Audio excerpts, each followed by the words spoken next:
Here is a list of things you're going to need to complete this project.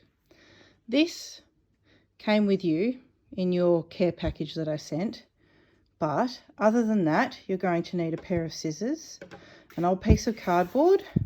This happens to be part of a Barbie Dreamhouse box, a scrap of fabric, a knife or something to cut with, some paint. I've raided Erica's paint box, and that's just some paints I've found, a couple of paintbrushes, your ball of course, and glue. And I'll talk about glue, but I've got PVA and I've got hot glue, so it's whatever you've got access to in terms of glue. Okay, except not this glue. I don't care if you can eat this glue. I don't care if it's delicious and it tastes nice. This glue is the devil and it should not be used ever. Welcome to my completely legitimate workstation. I've built this out of Legos, which you can clearly see here, but I've built it so that I can work underneath here and you can see, oh, look at that, how professional. Oh, I love it. So the first thing you're going to do is you're going to take your, what kind of balls? A ball pit ball, that's what they are. They're from a child's ball pit that was bought a long time ago, and I've been slowly recycling them into puppet eyes. You guys might be the last class that gets to do this because I'm out of it, and I'm nearly out of them, and I don't think I'm going to buy any more because look at them. They're horrible. All right, so I'm going to start by trying to cut this nice and evenly. Now, mine already had a hole in it because I'd actually was recycling it from a use in my garden. It was stopping me from stabbing myself in the eye with a tomato stake. It was like over the top of it. Anyway, so here's your separated ball. It's quite a nice shiny surface on the inside, and I'm just turning it inside out just to see what it would look like.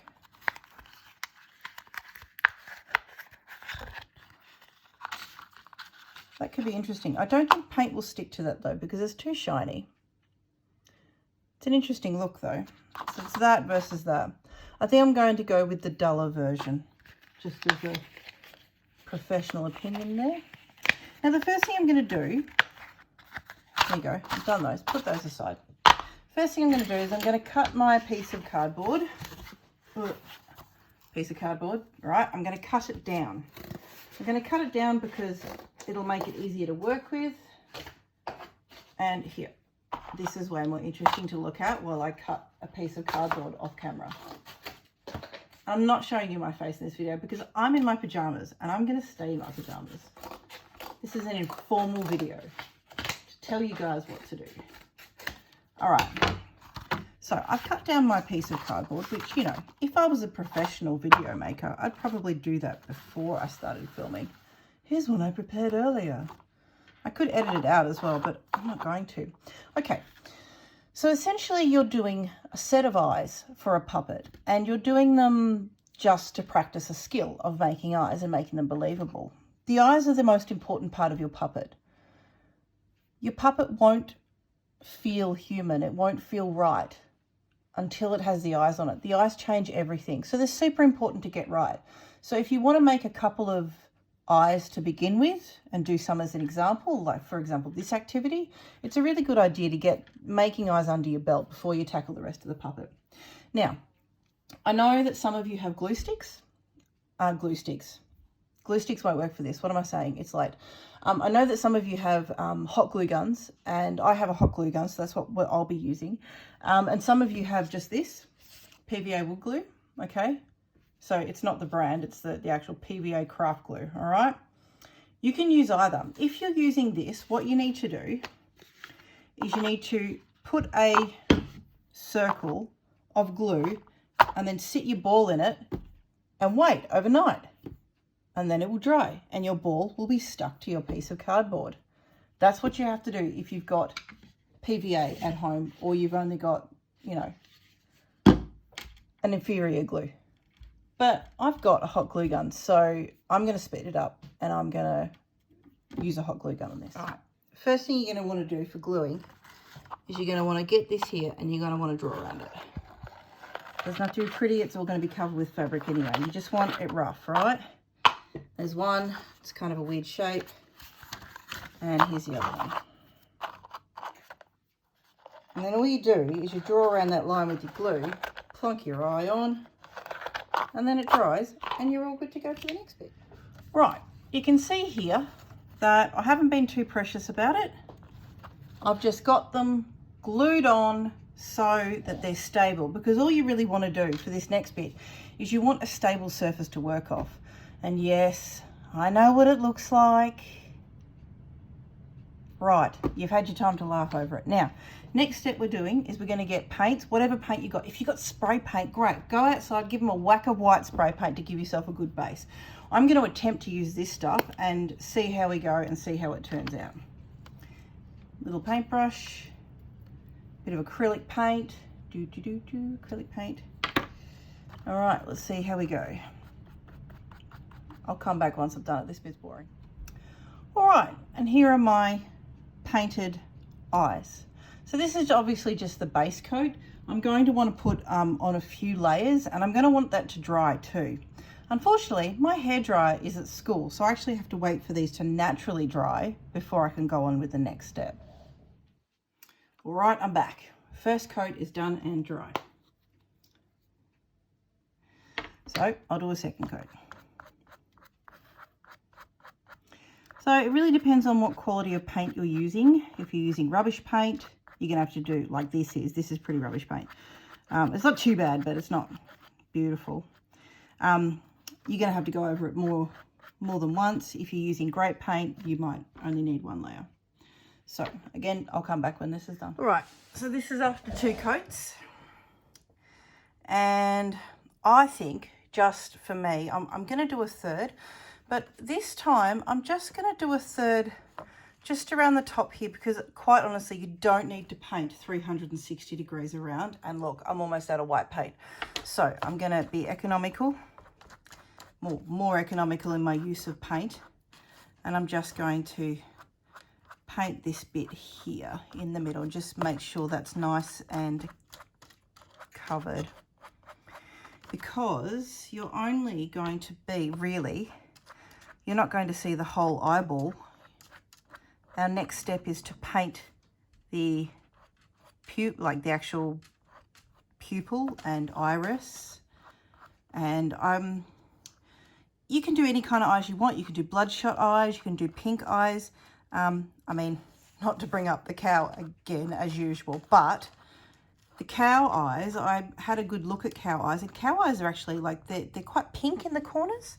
So when I did the cow eye, I made sure I did this base coat with a fair amount of pink, graduating off into little corner bits. So I'll get this dry, and then we'll start working on the pupil. And I'll do one pupil and iris, and then I'll turn the camera off and get both of them done.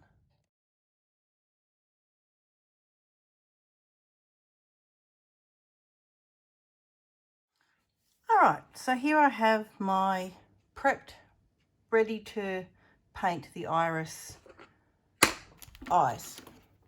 So now's the point in time you have to decide what kind of creature you're going to make. Are you going to make a human? Are you going to make an animal? What is it that you're going to try and achieve? So I have some examples here. So this, obviously human. And you can see the great detail. I'm just going to move that closer to the camera. You can see the great detail in that picture. Okay, look at the red and pink of the inner eye towards the nose. And you can see the dark ring around the iris. And even the lighter bluey green around the pupil. And eyes are really like that. If you go now and have a look in the mirror at your eye really closely, you'll see that it's almost like your eyes are made of these little filaments. And they're just the muscles that control, your pupil and how it contracts and expands depending on how much light your eye decides it wants to let in. All right, and so this is essentially what your eyes will look like after you have painted them. You're not going to paint any of the eyelid or the eyelashes, none of this extra stuff around here. All right, you're just painting the iris and the pupil, and it will look a little weird. is my point, okay? Now, I've decided that I think I might like to make a non-human creature. And so a really good way of making your creature, sorry, that's wobbling a bit because I'm holding it up. A really good way of making a non-human creature is to change the shape of the pupil. Unless, of course, you're my mum, who has a keyhole pupil and a normal pupil, which is weird and odd. I've decided I'm going to go for a violet eye with an elongated sort of diamond-shaped pupil. Yeah, if you really want to go for a weird eye, look up a goat's eye. Those things are aliens, I swear to God. Anyway, let's have a bit of a crack. So I've got my reference. I'm going to sit my reference just there so I can see. And this is where your little thin paintbrush comes into play. And I'm just going to start by tracing out the pupil. So the pupil is a kind of a funny diamond shaped. Now I'm not a painter by any stretch of the imagination. And I'm not particularly worried about stuffing it up, because if I stuff it up, I can just re-edit this video and pretend I did it perfectly the first time. But the other thing you can do if you stuff it up is just repaint the damn thing. The amount of times I've had to repaint stuff, you would never know, because I don't have to tell you.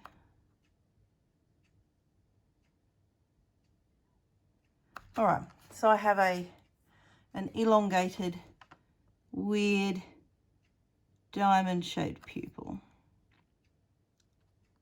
All right, resisting the urge to wipe my brush off on that. All right, now let's have a go.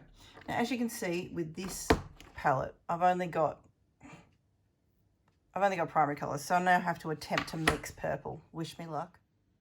Would you believe YouTube has a time limit on their videos? 15 minutes apparently. Anyway, this is the end of part 1. Please stay tuned for the start of part 2.